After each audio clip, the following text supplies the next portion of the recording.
Pinaiimbestigahan na ni Pangulong Bongbong Marcos ang isiniwalat na katiwalian umano sa LTFRB. Para bigyan ng mukha ang balita, Mobile Journal Francis Orcio. Agad sinuspindi ni Pangulong Bongbong Marcos si LTFRB Chairman Teofilo Guadis dahil sa alegasyon ng katiwalian sa ahensya. Sabi ng Malacanang, hindi kukonsintihin ang Pangulo ang anumang iligal na aktibidad sa kanyang administrasyon kaya inutos niya na ang investigasyon sa usapin. Ang nagsiwalat ng umano'y katiwalian ay ang dating executive assistant ni Guadis na si Jeffrey Tumbado.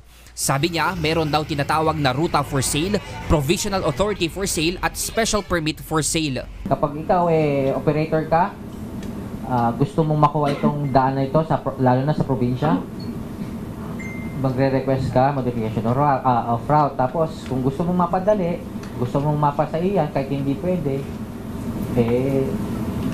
hanapin mo ko. Tapos, yun na.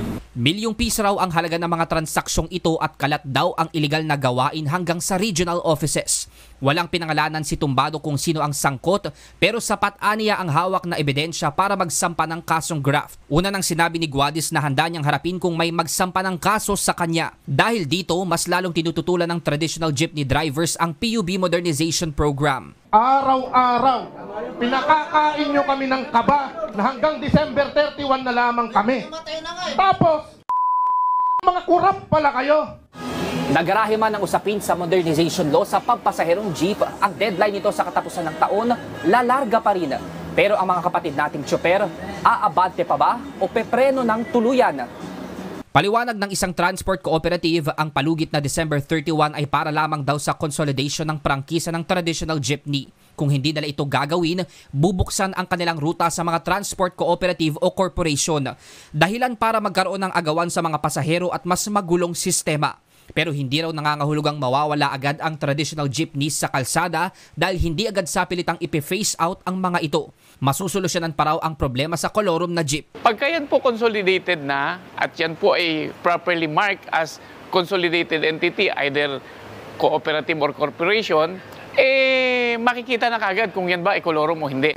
Ayon sa LTFRB, posibleng mabigyan ng 250,000 pesos subsidy ang mga operator na magmo-modernize ng unit oras na maaprubahan ng Kongreso ang hiling ng LTFRB na dagdag pondo. Welcome development sa amin yun kasi ang presyo ng mga modernized unit tumataas eh.